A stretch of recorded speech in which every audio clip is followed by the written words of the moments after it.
बिस्मिल्लाहिर्रहमानिर्रहीम। मोहतरम नाज़रीन, अस्सलाम वालेकुम। हज़रत दाऊद अलैहिस्सलाम के ज़माने में एक नादार व बेनया खातून थी। उसके पास थोड़ी बहुत जो रकम थी उससे ऊन या रुई वगैरह खरीदती और उन्हें काट कर उनकी हड्डियाँ बनाती और उन्हें बेचती और इंतहाई सादगी से अपने और अपने बच्चों के अखराजात पूरे करती थी। एक दिन सूट काट कर उसकी हड्डियाँ बनाकर बाज़ार में बेचने के लिए सर पे रखे जा रही थी कि अचानक से एक कौवा आया और हड्डी उठा कर ले गया और वो बेसहारा औरत बहुत रंजीदा हुई और हैरान और परेशान होकर हज़रत दाऊद अलैहिस्सलाम के पास आई। अपने तंग हालात बयान किए और कौवे का हड्डी उठा के ले जाने का वाक़या बयान करने के बाद कहा कि अल्लाह की अदालत कहाँ है। हज़रत दाऊद अलैहिस्सलाम ने उससे फरमाया कि इधर बैठ जाओ ताकि तुम्हारे बारे में फ़ैसला करूं। एक तरफ ये वाक़या पेश आया, दूसरी तरफ ये हुआ कि कुछ लोग कश्ती के ज़रिए दरिया अबूर कर रहे थे।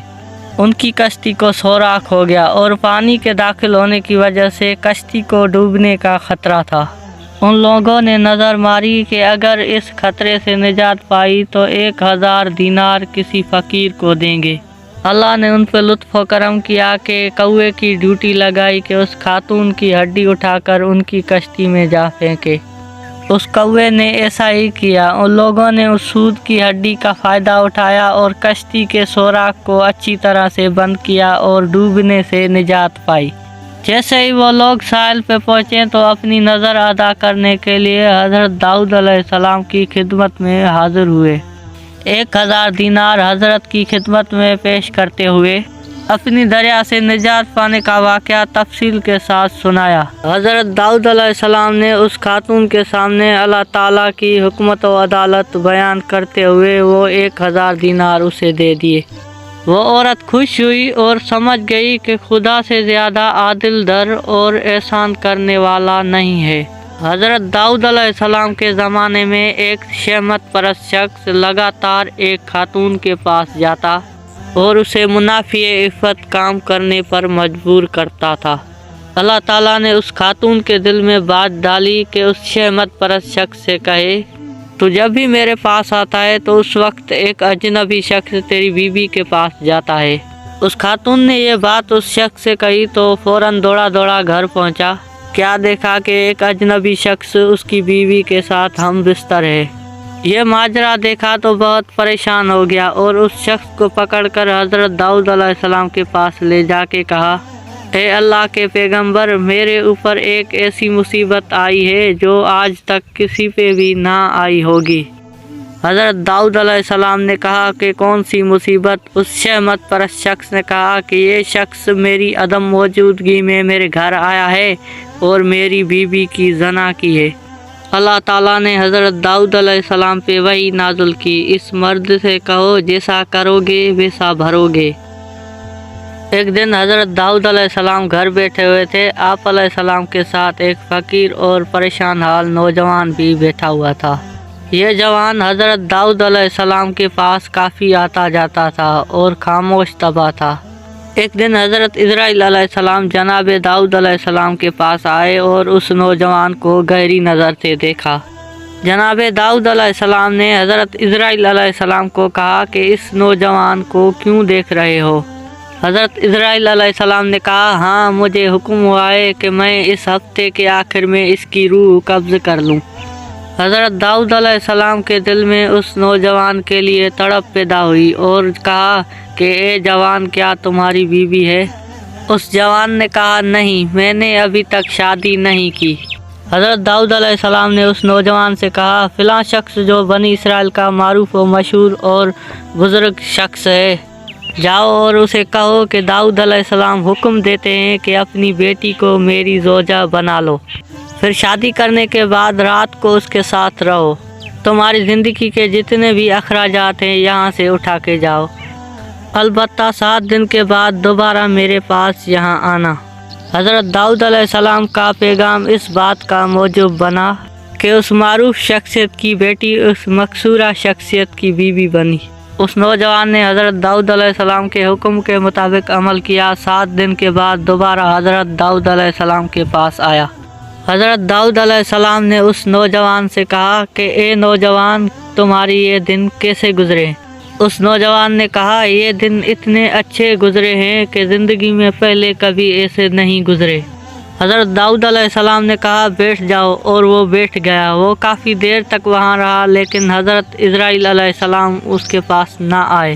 حضرت داؤد علیہ السلام نے اسے کہا اٹھو اور اپنی زوجہ کے پاس جاؤ، 7 دن کے بعد دوبارہ یہاں واپس آنا۔ اور وہ چلا گیا۔ 7 دن گزرنے کے بعد حضرت داؤد علیہ السلام کی خدمت میں حاضر ہوا۔ تیسری مرتبہ پھر حضرت داؤد علیہ السلام نے وہی حکم دیا۔ 7 دن بعد پھر حضرت داؤد علیہ السلام کی خدمت میں حاضر ہوا۔ اس دوران میں حضرت اسرائیل علیہ السلام بھی تشریف لے آئے۔ حضرت داؤد علیہ السلام نے جناب اسرائیل علیہ السلام سے پوچھا آپ کا ارادہ تو یہ تھا کہ 7 دن کے بعد آئیں گے اور اس نوجوان کی روح قبض کریں گے، لیکن آپ نہیں آئے اور آج تیسرے ہفتے بعد آئے ہیں۔ حضرت اسرائیل علیہ السلام نے کہا کہ اے حضرت داؤد، تمہارے رحم کرنے کی وجہ سے اللہ تعالیٰ نے ان پر رحم کیا ہے اور اس کی موت 30 سال تک مؤخر کر دی ہے۔ ایک دن حضرت داؤد علیہ السلام پہ اللہ تعالیٰ نے وحی نازل کی کہ آپ خالتہ بن اوس کے پاس جائیں، بحث کی خوشخبری دیں اور کہیں کہ بحث میں آپ اس کے ہم نشیں ہیں۔ حضرت داؤد علیہ السلام نے حکم خداوندی پر عمل کیا۔ خالتہ بن اوس کے دروازے پہ آئے اور دلکل باز کیا۔ وہ دروازے پہ آئی اور دروازہ کھولا۔ جو ہی نظر حضرت داؤد علیہ السلام پر پڑی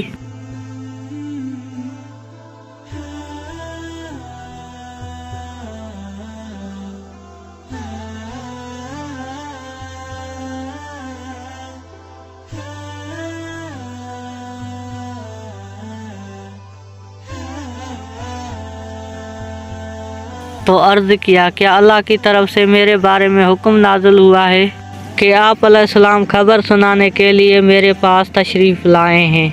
حضرت داؤد علیہ السلام نے کہا ہاں۔ خالدہ نے پوچھا وہ کیا ہے؟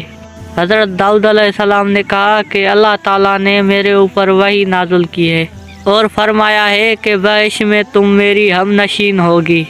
خالدہ نے کہا کہ آپ کو شوبہ ہوا ہے، وہ میں نہیں، کوئی میری ہم نام ہے۔ حضرت داؤد علیہ السلام نے کہا کہ ایسا نہیں ہے، یقیناً وہ تم ہی ہو۔ خالدہ نے کہا کہ اے پیغمبر خدا، میں آپ سے جھوٹ نہیں کہہ رہی ہوں، خدا کی قسم میں اپنے اندر ایسی کوئی خوبی نہیں دیکھ رہی کہ بحث میں آپ کی ہم نشین بنوں۔ حضرت داؤد علیہ السلام نے کہا کہ تم اپنے باطنی امور کے بارے میں بتاؤ کہ میں جان سکوں کہ تم کیسی ہو۔ خالدہ نے کہا کہ میں ایسی حالت تکلیف کی مالکہ ہوں، مجھے جو بھی دکھ تکلیف ہو، خواہ نقصان یا کوئی حاجت یا بھوک پیاس، میں نے اسے رفع کرنے کے لیے خدا سے نہیں کہا، یہاں تک کہ وہ ذات خود ہی اسے رفع کر دیتی ہے، یعنی کہ میں وہی پسند کرتی ہوں جو میرا محبوب پسند کرتا ہے، اور نہ ہی خدا سے مشکلات اور نقصانات کے عوض کچھ مانگتی ہوں، اور بلکہ ہمیشہ اس کا شکر ادا کرتی رہتی ہوں۔ حضرت داؤد علیہ السلام راز کی بات سمجھ گئے اور کہا کہ تم انہی باتوں کی وجہ سے اس مقام پر پہنچی ہو۔ اگر آپ کو ہماری ویڈیو اچھی لگی ہے تو لائک کرو اور سبسکرائب کرنا نہ بھولیے۔ اگلی ویڈیو میں ملتے ہیں انشاءاللہ، تب تک کے لیے اجازت دیجیے۔ اللہ حافظ۔